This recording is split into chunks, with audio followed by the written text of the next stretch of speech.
Parashat Toldot, la Torah nous donne un enseignement essentiel dans l'éducation des enfants. De quoi s'agit-il? Il s'agit tout simplement de l'amour aveugle de Yitzhak par rapport à son fils Esav. Esav, Rabotai, on le sait bien, c'était un véritable rachat. Alors il est vrai que jusqu'à l'âge de 13 ans, Yaakov et Esav, ils avaient tous les points identiques. C'était deux enfants qui étaient deux jumeaux qui étudiaient ensemble dans le même Talmud Torah. Et à l'âge de 13 ans, Esav, il a changé totalement son apparence, il est devenu rachat, il a fait les 5 plus grandes avérotes que la Torah interdit. Il a tué, il a fait les pires des avérotes en un jour et il est devenu véritablement rachat. La question à est de savoir comment se fait-il que Yitzhak va préférer Esav. Nous dit la Torah Vayehav, Yitzhak et Esav, il a préféré Esav alors que Rivka, eh bien, elle a préféré son fils Yaakov. Comment se fait-il, Rabotai, que Yitzhak est si dupe? On parle de l'homme le plus kadosh de la Torah. C'est la Olat Mima, Pachad Yitzhak. C'est l'homme de la rigueur, de la justice. Il n'y a pas d'erreur, normalement. Comment se fait-il, Rabotai, que Yitzhak se laisse-t-il duper? Alors, regardez ce que dit le livre Shem Shmuel. Il dit un enseignement essentiel, Rabotai, dans l'éducation des enfants. Vayehav, Yitzhak et Esav qui tsaïd befiv. Pourquoi Yitzhak a-t-il aimé Esav? Parce qu'il lui a amené du gibier dans la bouche. Alors le Shem Shmuel dit, je comprends pas, il aimait manger des steaks. C'est ça l'homme le plus saint de la Torah, le plus saint des 3 patriarches, celui qui a la plus grande peur. C'est ça ce qui va le caractériser d'aimer manger du gibier. Évidemment, la réponse, elle est que non, c'est pas ce qu'il aimait. Mais il aimait tout simplement l'aspect de Esav. Esav, il vient voir son père, il dit, papa, dis-moi, est-ce que je dois prélever le maaser, prélever la dîme du sel? Est-ce que je dois prélever la dîme de la paille?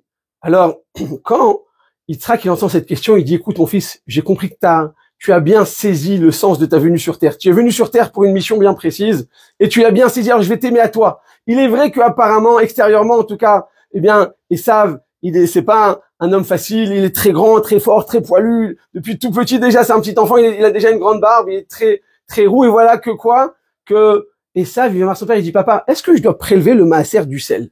Du sel, Rabotai, ainsi que de la paille. Alors on sait bien que le point commun entre ces deux aliments, c'est que c'est pas des aliments, ce sont tout simplement 2 éléments qui vont permettre de conserver un aliment. La paille Rabotai, elle permet tout simplement de conserver et de permettre au blé de pouvoir arriver à sa maturation. Le sel, à l'époque, on l'utilisait comme étant un moyen pour garder, pour conserver de la viande. Il n'y avait pas de frigidaire à l'époque, donc on salait en grande quantité et ça permettait de garder. Alors vient Esav, il dit, papa, j'ai compris ma mission sur terre. Moi, je suis un homme grand, je suis un homme fort, je suis un homme riche, je suis un homme puissant. J'ai compris que je suis venu pour garder qui? Pour garder l'homme par excellence. C'est qui l'homme par excellence? C'est Yaakov Avinu. Yaakov Avinu, Ishtam, Yoshev Ohalim, c'est lui qui étudie la Torah, c'est lui qui va transmettre cette Torah, c'est lui qui prend la Torah divine et qui la transmet aux êtres humains. J'ai compris que ma mission était de le garder, de le conserver. Le sel, il est là pour conserver. La paille, elle est là pour permettre au blé d'arriver à sa meilleure situation. Eh bien, en réalité, viens, et ça, il dit, papa, j'ai compris ma mission sur terre. Est-ce que je dois prélever le maaser? Alors, viens, Yitzhak, il dit, écoute, mon fils, eh bien, je vais te préférer. C'est pas que je suis dupe. Je sais très bien que Yaakov, c'est un tzaddik. Mais toi, même si apparemment tu es quelqu'un de fort, de dur, de méchant, tu vas utiliser toute cette force, toute cette puissance pour servir la Torah. Alors, tu as réussi ta mission sur terre. Je dis, le Shem Shmuel, Rabotai, finalement, même si Yitzhak, dans son première approche, il avait peut-être raison, mais finalement, c'est Rivka qui a eu raison. Et les femmes, elles ont souvent un œil plus chad et plus précis au sujet de l'éducation, et il faut écouter. Et effectivement, eh bien, nous dit la Torah que ce qui distinguait Yaakov et Esav jusqu'à l'âge de 13 ans, c'était 2 enfants qui étaient communs en tout point. Ils avaient exactement la même apparence, ils étaient identiques.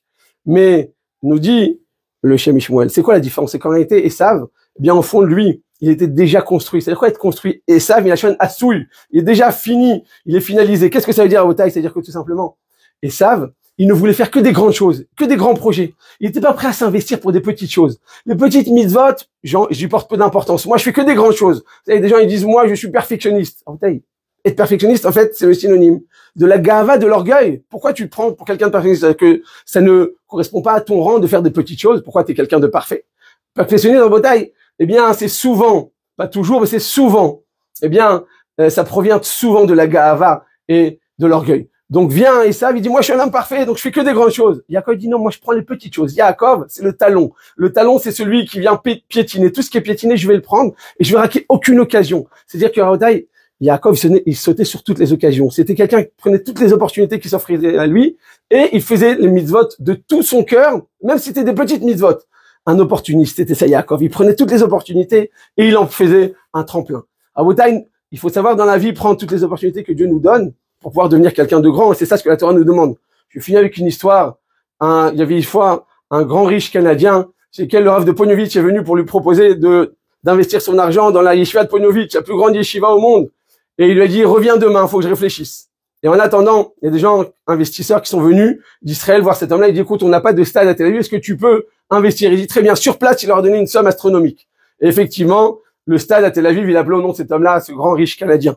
Alors, les rabbanim nous disent, regarde la différence. C'est que pour la Torah, il a réfléchi, il a dit, laisse-moi réfléchir, reviens demain. Parce que quand c'était, un stade, il a perdu l'occasion. Après 120 ans, cette personne arrive dans le monde de l'au-delà. Qu'est-ce qui va se passer? Il va dire, bravo, tu as un stade, tu as du Chilul Shabbat, il y a des gens qui viennent et qui ont peut-être, c'est pas leur valeur première, la Torah et les bonnes midot.